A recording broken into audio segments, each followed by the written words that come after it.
দিল্লির কোনো শাসন নয়, এখানে বাংলার জমিনে বাংলার মানুষেরা শাসন করবে। এখানে দিল্লির কোনো প্রেসক্রিপশন নিয়ে বাংলাদেশ চলবে না। কারণ এদেশের মানুষ রক্ত দিয়ে দেশকে স্বাধীন করেছে। এদেশের মানুষ রক্ত দিয়েছে 52-এর ভাষা আন্দোলনে। এদেশের আমরা রক্ত দিয়েছি 52-এর ভাষা আন্দোলনে। আবার আমরাই রক্ত দিয়েছি 69-এর গণ অভ্যুত্থানে। আমরা রক্ত দিয়েছি 71-এর মহান মুক্তিযুদ্ধে। আমরা রক্ত দিয়েছি 5ই মে শাপলা চত্বরে। আমরা এই জুলাই আগস্টে রক্ত দিয়ে প্রমাণ করেছি এই জমিন আমার।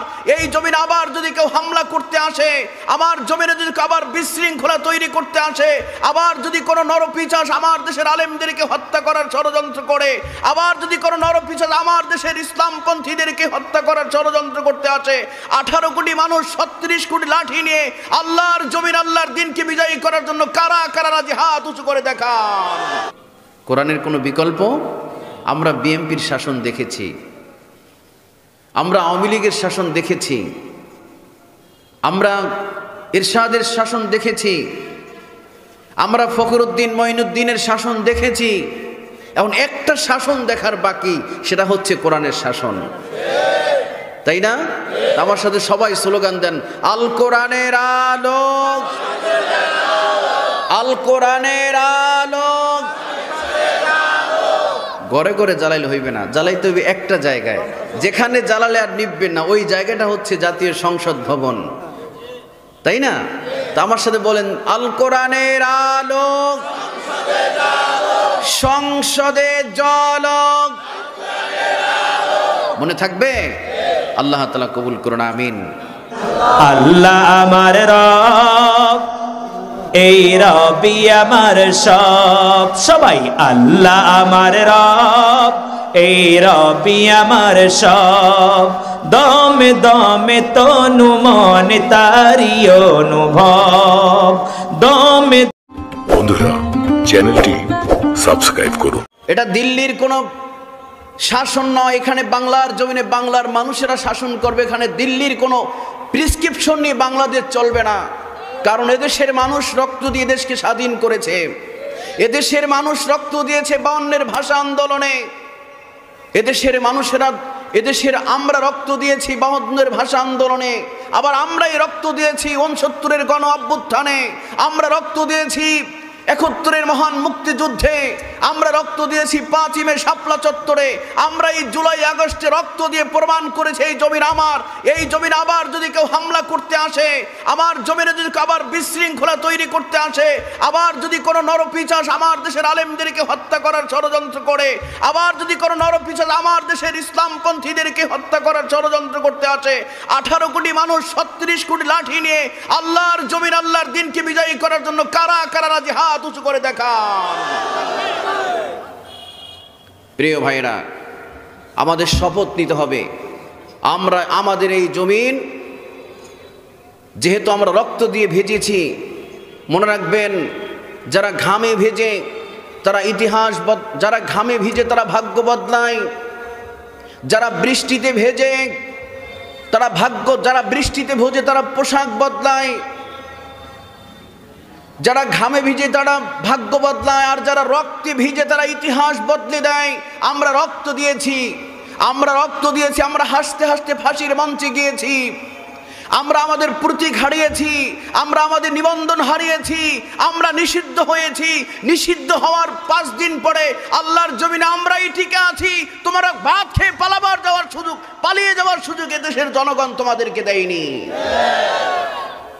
এদেশ আমাদের, এদেশ বলুন, এদেশ আমাদের দেশ। কোনো দাদা বাবুদেরকে বিনা চ্যালেঞ্জে ছেড়ে দেওয়া হবে না। যদি আবার কেউ আমাদেরকে হুমকি দেয়, আবার যদি কেউ ঢুকে পড়তে চায়, আমাদের মনে রাখতে হবে, শাহজালাল ইয়ামিনী রাহিমাহুল্লাহ আজকে থেকে 7ম শতাব্দীতে শুধুমাত্র গরু কোরবানি করার অপরাধে রাজা গরু গোবিন্দের নেতৃত্বে রাজা গরু গোবিন্দ বোরহান উদ্দিন নামক একজন যুবকের হাত কেটে দেওয়া হয়েছিল। হযরতে শাহজালাল ইয়ামিনী রাহিমাহুল্লাহ তিনি তার সাথীদেরকে বললেন যে, তোমাদের মধ্যে আসরের নামাজ কাজা হয়নি এরকম একজন মানুষকে আসো 40 দিনের মধ্যে। একজন ব্যক্তি দাঁড়িয়ে বললেন, আমার 40 দিনের মধ্যে আসরের নামাজ কাজা হয়নি, তাকে বললেন তুমি এই রাজা গুরু গোবিন্দের মসনদে ওঠো, তার মন্দিরে ওঠো। ইতিহাস সাক্ষ্য 7ম শতাব্দীতে মুসলমানের আল্লাহু আকবারের ধ্বনিতে রাজা গুরু গোবিন্দের প্রত্যেকটা ইট খুলে মাটির সাথে মিশে গিয়েছিল। আবার যদি কেউ আমার জমিনে হামলা করতে আসে, আমরা প্রত্যেকে শাহজালাল হয়ে রাজা গুরু গোবিন্দের উত্তরসূরিদেরকে এদেশ থেকে বিতাড়িত করার আগ পর্যন্ত, সাইয়েদ মুগ্ধর বিচার হওয়ার আগ পর্যন্ত, 20 শতাব্দীর শ্রেষ্ঠ তাফসীরকারক আল্লামা দেলাওয়ার হোসেন সাঈদীকে যারা হত্যা করেছে, এদের বিচার না হওয়া পর্যন্ত আমরা আল্লাহর জমিনের এক চুল পরিমাণ জায়গা তাদের জন্য ছেড়ে দেব না। আমরা একটি জানাজা পড়তে চেয়েছিলাম, তোমরা হত্যা করেছো, আমাদেরকে জানাজা পড়ার সুযোগ তোমরা দেওনি। আল্লামা দেলাওয়ার হোসেন সাঈদীর একটি জানাজা পড়ব আমরা, এই শুধুমাত্র একটি জানাজা পড়ে ঢাকা থেকে বিদায় করবো, আমাদেরকে তোমরা জানাজা পড়তে দেওনি। জনগণ তোমাদেরকে পালাবার সুযোগ দেয়নি, জনগণ তোমাদেরকে ভাত খাওয়ার সুযোগ দেয়নি। আবার যদি হামলা করতে আসো, আবার যদি ষড়যন্ত্র করতে আসো, এদেশের জনগণ বাঁশের লাঠি নিয়ে যেভাবে 24-এর গণ অভ্যুত্থান করেছে, আবার একটি আন্দোলন, আবার একটি 5ই আগস্ট, আল্লাহর জমিন আল্লাহর দিনকে বিজয়ী করার জন্য যদি আবার একটি ডাক আসে, কারা কারা রাজি হাত উঁচু করে দেখান।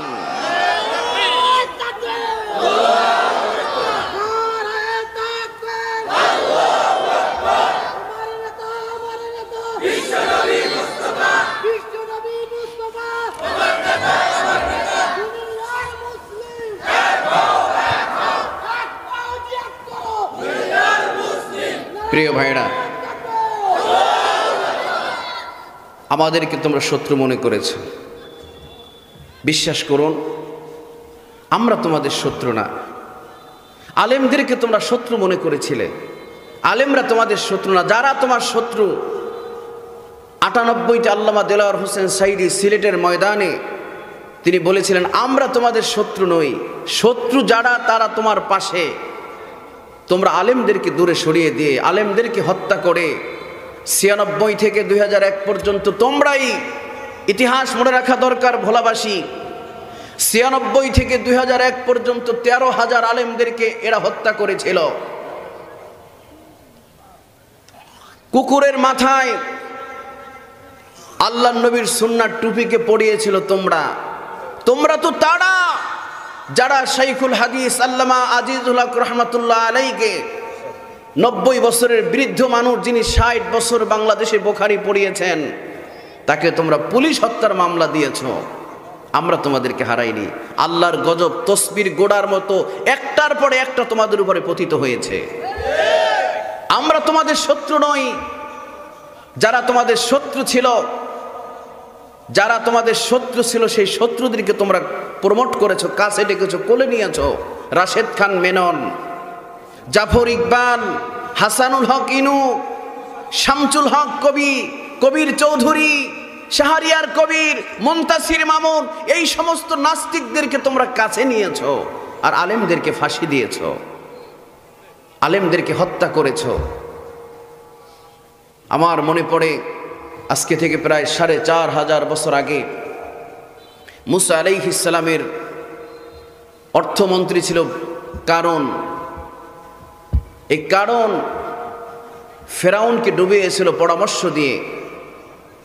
তা আমার মনে পড়ে যে এই কারণের উত্তরসূরিরা, এই কারণের উত্তরসূরিরা ফেরাউনের উত্তরসূরিদেরকে কারুন নামক এই জাফর ইকবাল আর শাহরিয়ার কবির আর নাস্তিকরা তাদেরকে ডুবিয়েছে, এমন ডুবিয়েছে শেষ পর্যন্ত পালাইয়ে যাওয়ার সুযোগ। আলেমরা তোমাদেরকে ডুবাইনি, আলেমদেরকে শত্রু মনে করেছো। আলেমরা তোমাদের শত্রু নয়, শত্রু যারা তাদেরকে তোমরা কাছে নিয়েছো আর তারাই তোমাদেরকে ডুবিয়েছে। ঠিক কিনা বলেন প্রিয় ভাইরা?